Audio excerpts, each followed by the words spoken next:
And slip not in the same loop. ఇలా ఇంకొక పెట్టలే ఉంది, ఈ లూప్లో కూడా స్లిప్ నాట్తో ఇలా ఎంటర్ అవ్వాలి. చిన్న ప్రాజెక్ట్ ఇది.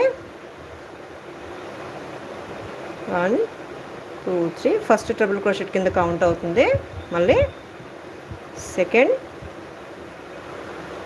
Triple crochet in the same loop, third triple crochet in the same loop,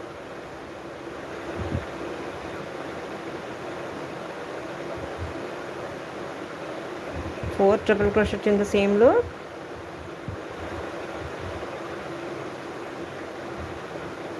and the fifth triple crochet chain 3 anamata. 1 2 3 slip knot in the same loop. అయిపోయింది.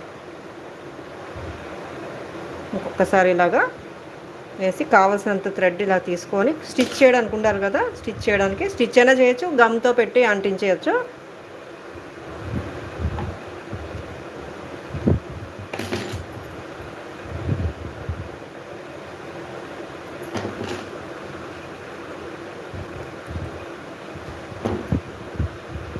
అంతే, అయిపోయింది.